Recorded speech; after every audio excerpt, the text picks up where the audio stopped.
Basically हमने ये वाले टूल्स देखे थे, राइट। स्नैपिंग देखा था, मूव टूल देखा था, रोटेट, स्केल टूल, और यहाँ से ये कि आपने जो पर्सपेक्टिव या जो डिफरेंट व्यूज हैं उनको किस तरीके से आपने मैनेज करना होता है। और हमने देखा था यूनिट सेटअप, कि यूनिट्स को सेटअप कैसे किया जाता है। आज हम देखते हैं बेसिक मॉडलिंग, जिसके अंदर 3D मॉडलिंग है। ये वाले जो आपको स्टैंडर्ड परमिटिव्स दिख रहे हैं, ये 3D ऑब्जेक्ट्स हैं जो बने बनाए मैक्स के अंदर पड़े हुए हैं, ठीक है। अगर आप 2D ऑब्जेक्ट्स की बात करें तो ये वाले ऑब्जेक्ट जितने भी हैं ये 2D के हैं। 3 डिमेंशनल से मुराद एक ऐसा ऑब्जेक्ट जिसकी 3 डिमेंशंस दिख रही हो। कल हमने देखा तो था, कल जैसे हमने एक बॉक्स बनाया था, तो ये बॉक्स में आपको 3 डिमेंशंस दिख रही थी। ये आपको इसका एक्सिस दिख रहा है, एक एक्स एक्सिस, वाई एक्सिस और जेड एक्सिस। ये 3 एक्चुअली आपकी डिमेंशंस हैं किसी ऑब्जेक्ट की, जो 3 डायमेंशन से दिख रहा हो, यानी उसकी विड्थ दिख रही हो, उसकी गहराई दिख रही हो, उसकी हाइट दिख रही हो। ये 3D ऑब्जेक्ट्स हैं। 2D ऑब्जेक्ट्स वो होते हैं जिनकी एक डायमेंशन ना हो।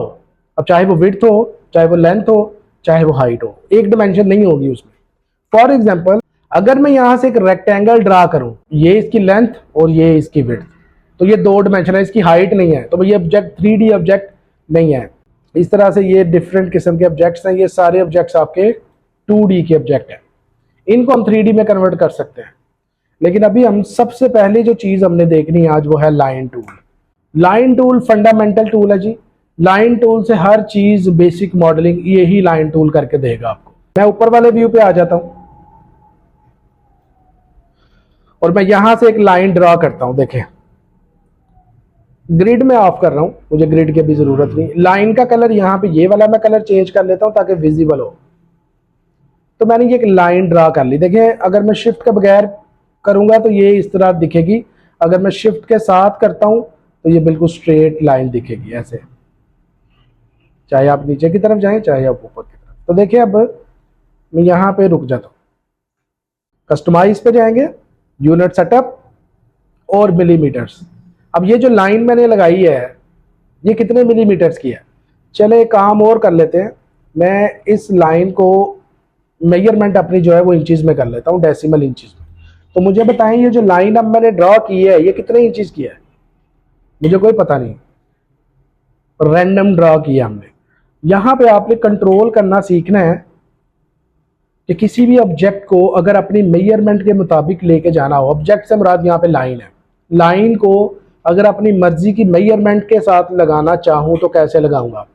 यहाँ पे पहले लाइन लगानी पड़ती है, बाद में मेजरमेंट के ऊपर काम करना पड़ता है, क्योंकि ये ऑटोकैड की तरह काम नहीं करता सॉफ्टवेयर। तो देखिए, अब मैं क्या करता हूं, ये लाइन मैंने जब ले ली तो मैंने इस लाइन पे क्लिक किया। इस लाइन की प्रॉपर्टीज, हर ऑब्जेक्ट की प्रॉपर्टी आपको मॉडिफायर पे दिखेगी, ये वाले टूल पे। तो यहां पे ये लाइन के कुछ प्रॉपर्टीज हैं, कुछ नहीं बल्कि बहुत ज्यादा हैं। सबसे पहली जो प्रॉपर्टी है इसकी वो है रेंडरिंग की। अभी के लिए इसको छोड़ दे, सिलेक्शन, मुझे सिलेक्शन चाहिए।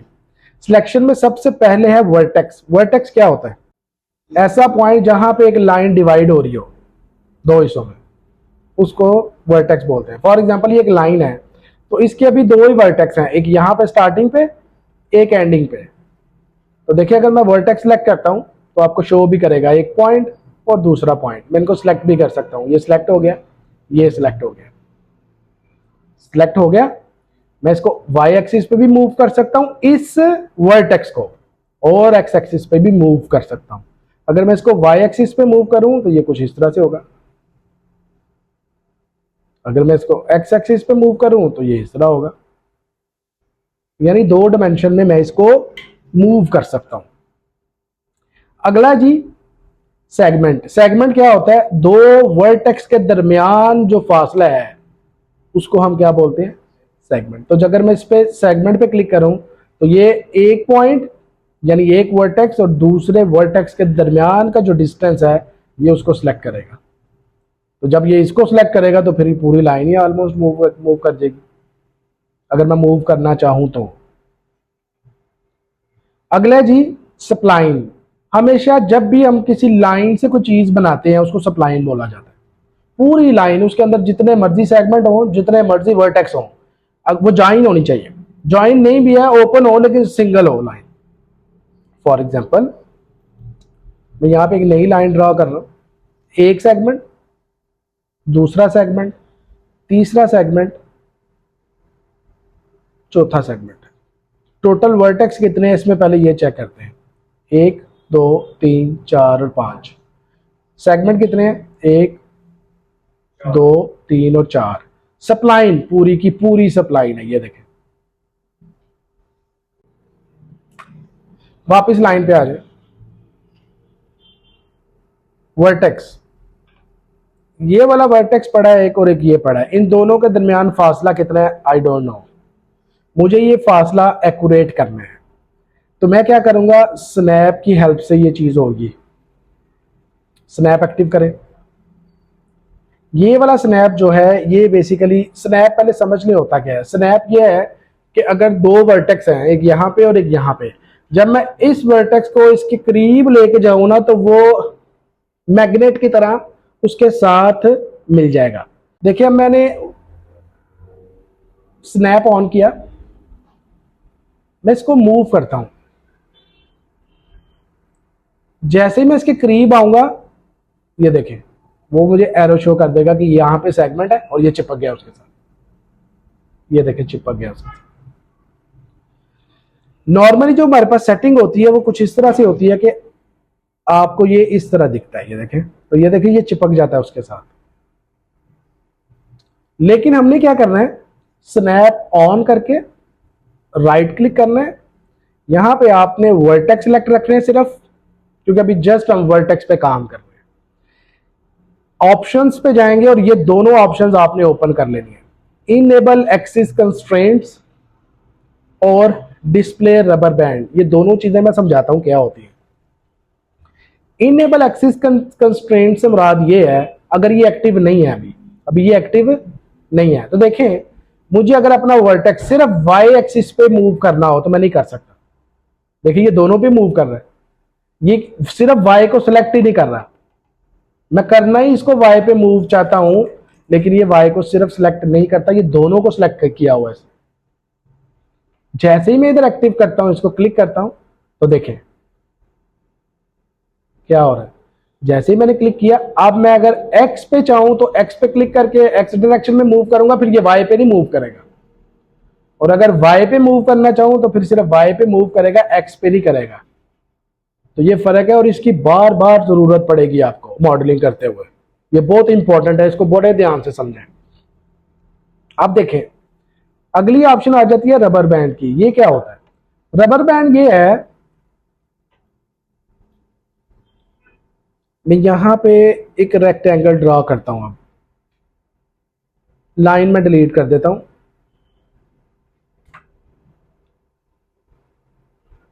इसका भी वही हिसाब है, सेगमेंट वर्टेक्स सप्लाइन, पूरी की पूरी सप्लाइन। तो देखिए अब अगर ये इधर पड़ा हो और ये पॉइंट मेरा इधर पड़ा हो,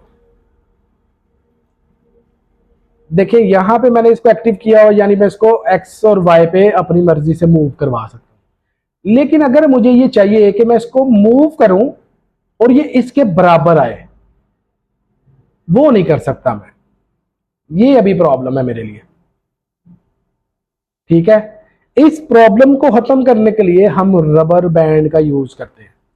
ठीक है, कि आपने एक पॉइंट देना है उसको कि इस पॉइंट पे आके वो इसको छोड़े तो वो उसके साथ अलाइन हो जाएगा। देखिए अब वाई डायरेक्शन में मूव करके इसके बराबर करूंगा ना, मैं एक्स पे तो नहीं मूव करूंगा ना। वाई सिलेक्ट किया, नीचे की तरफ ड्रैग करते हुए ये एक रबर बैंड अब आपको साथ इसके दिख रहा है येलो कलर का, इस रबर बैंड को सिंपली आपने मूव करके इस पॉइंट पे ले आना है और लाइन स्ट्रेट हो जाएगी। थोड़ा सा ट्रिकी है हा? इसी तरीके से ये है, इसको भी वाई डायरेक्शन दूंगा, जैसे वाई डायरेक्शन देके नीचे की तरफ आऊंगा ये रबर बैंड साथ ही आ रहा है, इसको इसके ऊपर छोड़ दूंगा। तीन चीजें एक्टिव रहनी चाहिए यहां पे, snap, rubber band, axis constraints. यहां तक तो हो गया जी, डब्बा तो ऐसे सीधा कर लिया, लेकिन डायमेंशन क्या है ये नहीं पता। अब मैं डायमेंशन देना बताता हूं आपको, ये भी बाकी चीजें भी देखनी है हमने जो इसके अंदर थी, ये वाली लेकिन अभी के लिए सिर्फ यही। अब देखें, ये मैंने मूव टूल बताया था आपको, ये तो सिंपल मैंने आपको बताया था कि चीज़ को मूव कैसे करते हैं, लेकिन इसके अंदर प्रॉपर्टीज भी हैं। मैं अगर मूव टूल पर राइट क्लिक करूं तो ये बॉक्स ओपन हो गया मेरे पास। ये बॉक्स मुझे हेल्प आउट करेगा मेजरमेंट के लिए। देखिए जी, मुझे इसकी लेंथ का और हाइट का नहीं पता। पहले मैं एक चीज़ डिसाइड करूंगा कि मुझे लेंथ सही करनी है, पहले यहाँ विड्थ सही करनी है, तो मैं पहले विड्थ ठीक करूंगा। विड्थ ठीक करने के लिए ये 2 पॉइंट्स हैं, दोनों पॉइंट सिलेक्टेड, एक्स एक्सिस पे मूव करके मैं इनको इनके ऊपर छोड़ दूंगा। लेकिन जैसे ही मैं छोड़ के माउस को छोड़ दूंगा, मैंने बाहर अब कहीं पे भी क्लिक नहीं करना। कौन सी डायरेक्शन है जिस डायरेक्शन में मुझे इनको उस तरफ मूव करवाना है अपनी मर्जी से, एक्स एक्सिस। तो देखिए, मैं मूव टूल पे जब राइट क्लिक किया था तो ये वाला बॉक्स ओपन हुआ था।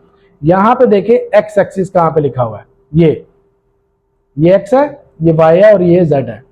तो एक्स एक्सिस पे मुझे कितने इंचेस इसको मूव करवाना है ये अब आप डिसाइड कर लें।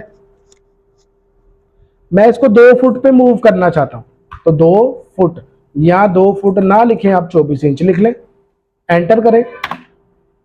अब ये जो विड्थ होगी मेरी, ये 2 फुट की होगी। अब मुझे हाइट एडजस्ट करनी है, 2 पॉइंट्स पकड़े, कौन सी डायरेक्शन है, वाई, बाहर कहीं क्लिक नहीं करना। अब आपने 24, ये ऊपर की तरफ चला गया, उठा कर दिया मैं।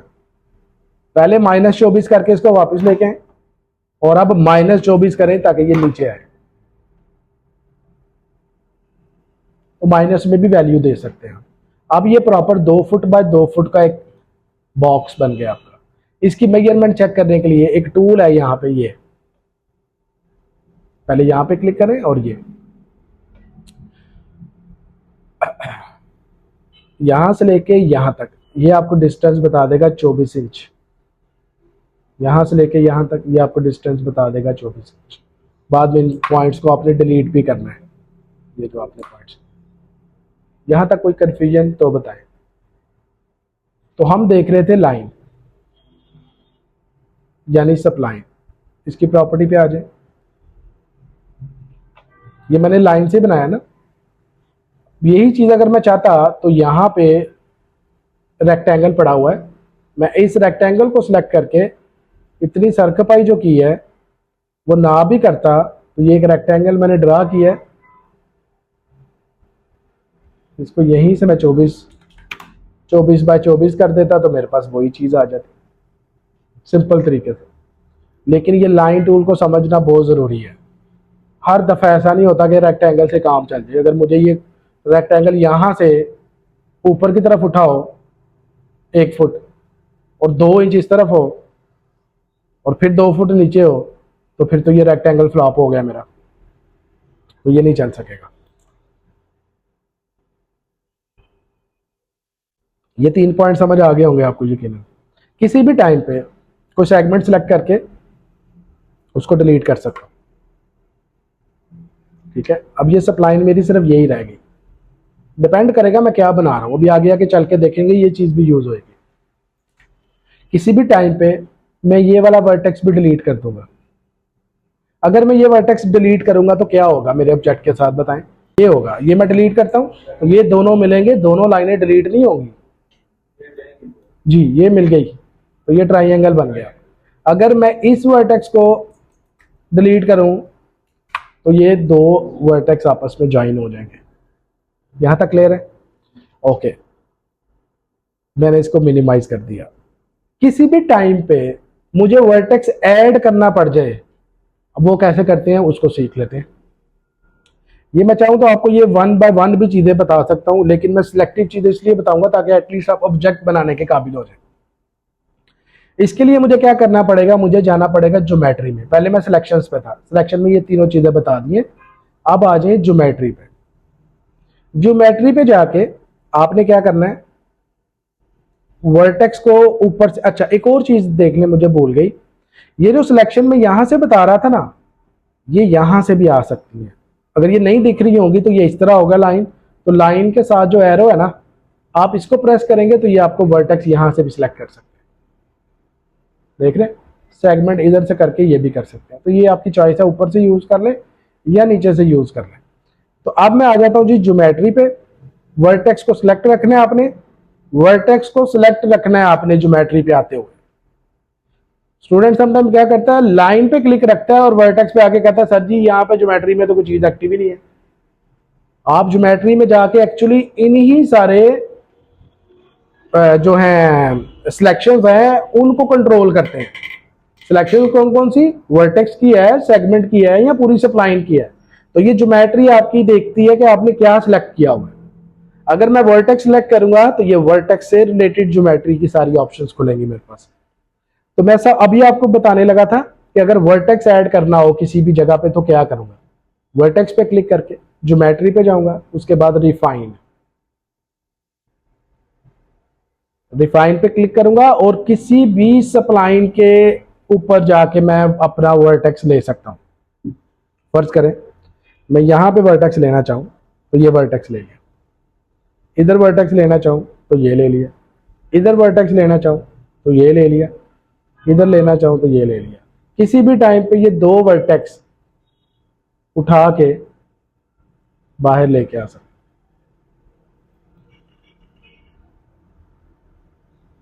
इनको मूव करवा सकता। तो ये चीज बन गई, ये वैसे ही मैंने बनाई है। अगर इन दोनों को डिलीट कर दूं तो ये चीज आ जाएगी। इनमें से अगर सिर्फ एक को मूव करना चाहूं तो ये कर सकता हूं। अब मुझे इसके इक्विवेलेंट करना है इसको, तो ये मैंने इसको रबर बैंड की मदद से उसके बराबर कर लिया। इसको भी नीचे वाले के बराबर करना है तो रबर बैंड की मदद से उसके बराबर कर लिया। इनको थोड़ा सा मूव करके इस तरफ। तो ये एक शेप मैं बनाना चाहता था, मैंने ये वाली शेप क्रिएट कर ली। किसी भी सेगमेंट को जो कॉर्नर बने हुए हैं इनको गुलाई में करना हो तो कैसे करते हैं, उसके लिए फिलेट का यूज करेंगे। वर्टेक्स पे रहेंगे, नीचे आ जाए अब आप, तो यहाँ पे आपको फिलेट दिख रहा है, ये रहा ये फिलेट। फिलेट की वैल्यू आप इंचेस में भी दे सकते हैं, ये आ गया, ठीक है। तो यहाँ पे आप इसको वैल्यू दें, जो भी आपने वैल्यू देनी है उतरा उतरा वो उसको राउंड कर देगा। फर्ज करिए यहाँ से राउंड करना चाहता हूँ तो यहाँ से 6 इंच वैल्यू दें तो ये 6 इंच राउंड हो जाए। अगर आपको फिलेट नहीं करवाना आप इसको शेम्फर कर सकते हैं। शेम्फर फिलेट के अपोजिट होता है, फिलेट राउंड करता है चीज को, शेम्फर कट करता है। तो आप यहाँ पे कट भी दे सकते हैं, तो ये शेम्फर है। फर्ज करिए 6 इंच का कट देना चाहता हूँ तो ये 6 इंच का कट दे देगा। यहाँ पर भी 6 इंच का कट देना चाहता हूँ तो ये 6 इंच का कट दे देगा। यहाँ पे मुझे 6 इंच का फिलेट चाहिए, यहाँ से फिलेट हो जाएगा। तो ये एक शेप बन जाएगी मेरे पास। इस शेप को मैं 3D में कन्वर्ट कर सकता हूँ किसी भी टाइम पे, वो हम बाद में देखते हैं। फिलेट हो गया, शेम्फर हो गया और रिफाइन हो गया। ये 3 चीजें अभी मैंने आपको बताई हैं। एक चीज आप नोट करें, ये प्रॉब्लम आपको आएगी, ये स्मूथ नहीं है राउंड। एक पॉइंट ये है, एक पॉइंट ये है, एक पॉइंट ये है, एक पॉइंट ये, एक पॉइंट ये और ये। तो ये स्मूथ नहीं है, मुझे इसको स्मूथ दिखाना है। स्मूथ जब भी आप कोई 2D का ऑब्जेक्ट बनाए उसको 3D करने से पहले आपने एक रूल याद रखना है, आपने चले जाना इंटरपोलेशन पे। यहां पर एक चीज आती है एडॉप्टिव, आपने इस पर क्लिक कर देना तो ये देखिए स्मूथ हो गया। हमेशा ये करने के बाद आप ऑब्जेक्ट को 3D करेंगे। अब इस ऑब्जेक्ट को 3D में कन्वर्ट कैसे करेंगे ये देखते हैं। तो मैं ये बड़े वाले व्यू से बाहर आ जाता हूँ, पर्सपेक्टिव व्यू में को मैं मैक्सिमाइज कर लेता हूँ। ये मेरा ऑब्जेक्ट है, मैं इसको 3D में कन्वर्ट करना चाहता हूँ। मॉडिफाई पे जाएंगे, ये देखिए एक मॉडिफायर ऑलरेडी लगा हुआ है लाइन का, यहीं पे मैं क्लिक करूंगा आपको एक मॉडिफायर मिलेगा एक्सट्रूड का, EXT लिखें तो ये एक्सट्रूड आ गया। इस पे क्लिक करें और यहां पर वैल्यू दे दें आपने इसको कितना एक्सट्रूड करना है। मैं कहता हूं जी 1 फुट एक्सट्रूड कर दो, तो ये 1 फुट ऊंचा उसने मेरा ऑब्जेक्ट 3D में कन्वर्ट कर दिया।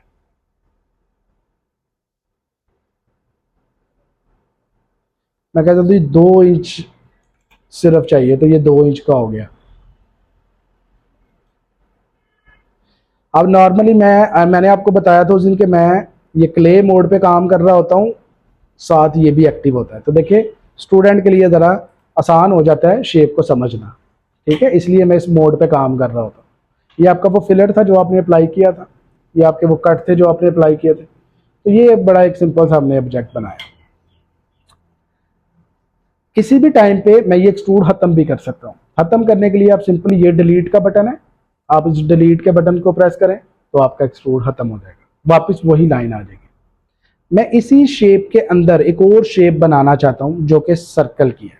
यहां से मैं 2D का सर्कल ले रहा हूं। दो ऑब्जेक्ट, कंडीशन यहां पे ये है जो मैं करने जा रहा हूं, उसकी कंडीशन ये है कि दोनों ऑब्जेक्ट का लेवल सेम हो ग्राउंड के ऊपर। ये नहीं कि यहां से अगर मैं आपको टॉप फ्रंट व्यू पे दिखाऊं, ये नहीं हो सकता कि मेरा सर्कल यहां पे पड़ा हो। अब ये ऊंचाई पे पड़ा हुआ है, देखिए अगर आप पर्सपेक्टिव व्यू पे आके देखें तो ये ऊंचा है, ये नहीं होना चाहिए, ये इसके बराबर होना चाहिए। अभी मैंने थोड़ी देर पहले आपको बताया, move tool, snap on, Y axis पकड़ें रबर बैंड से इसके ऊपर, तो ये दोनों एक लेवल पे आ गए। अब देखिए यहां पे मैं इस टूल पे पहले ऑब्जेक्ट पे वापस गया हूं, इस टूल को सिलेक्ट किया और यहां पे जाके ज्योमेट्री पे आया हूं। अब की बार मैं सिलेक्ट कर रहा हूं स्पलाइन पूरी। यहां पे आपको दो ऑप्शन मिलेंगी, अटैच और मल्टी अटैच। आज मैं आपको अटैच नहीं बता रहा, मल्टी अटैच बता रहा हूं। मल्टी अटैच में क्या होता है कि दो ऑब्जेक्ट अलग अलग अटैच होके एक सिंगल ऑब्जेक्ट बन जाएंगे। ये ऑब्जेक्ट अलग बनाया ना मैंने, और ये वाला ऑब्जेक्ट मैंने अलग बनाया ना, दोनों को मैंने इकट्ठा करना हो तो इसका तरीकाकार ये है कि जो आपकी सप्लाइन है उसकी आपने ज्योमेट्री पे जाके उसके साथ मल्टी अटैच करवाना है ये वाला ऑब्जेक्ट। दोनों के नाम पड़े क्या हैं, दोनों ऑब्जेक्ट के। इस ऑब्जेक्ट का नाम है लाइन 002, मैं इसका नाम चेंज कर देता हूं, इसका नाम रख लेते हैं अली, और इसका नाम रख देते हैं ABC। तो दो ऑब्जेक्ट अलग अलग है ना। सप्लाइन पे गया, मल्टी अटैच, यहां पर ये ABC पड़ा हुआ है, ये ABC क्या था, सर्कल। तो ये मैं इस सर्कल को सिलेक्ट करूंगा, अटैच करूंगा, दोनों ऑब्जेक्ट अब एक सिंगल ऑब्जेक्ट बन चुके हैं। जब भी मैं इनको मूव करूंगा तो ये एक सिंगल ऑब्जेक्ट बन गया। अब जब मैं इनको एक्सट्रूड करूंगा तो क्या होगा, किस तरह का रिजल्ट आपको मिलेगा 3D का, ये हालो रहेगा अंदर से। अब सिर्फ बाउंड्री जो है, क्लोज्ड एरिया जो है, जस्ट वो एक्सट्रूड होगा, बाकी अंदर से ये हालो रहेगा, ये चीज बनेगी। अब फर्ज करें, मैं अब थोड़ा सा आसान करके बताता हूं। अब की बार मैं ले रहा हूं एक रेक्टेंगल, ठीक है। रेक्टेंगल का मैंने साइज रख दिया जी 12 इंच बाय 12 इंच का, ओके।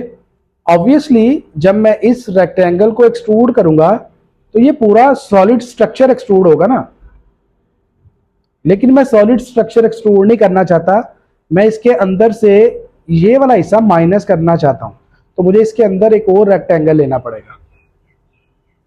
अब यहां पे एक प्रॉब्लम और आएगी, वो ये आएगी कि रेक्टेंगल को जब मैंने सिलेक्ट किया और मैं मॉडिफाई पर गया, यहां पे तो मेरे पास वो ज्योमेट्री वाली तो ऑप्शन ही कोई नहीं आ रही, क्योंकि ये एक रेक्टेंगल है। मुझे इस रेक्टेंगल को सप्लाइन में कन्वर्ट करना पड़ेगा। पहले कैसे, राइट क्लिक करें, कन्वर्ट टू सप्लाइन टूल, तो वापस ये अब ये इसको एक लाइन कंसीडर कर रहा है कि ये लाइन से मिलके बना है। इसी तरीके से इसको भी आप करना चाहें तो कर ले, वैसे इसकी जरूरत नहीं करने की, क्योंकि हमने इसके ऊपर ज्योमेट्री, इस पे ज्योमेट्री चाहिए, मल्टी अटैच चाहिए, और ये रेक्टेंगल पड़ा हुआ है, दोनों को अटैच किया। अब जब मैं एक्सट्रूड करूंगा तो ये अंदर से हाल होगा।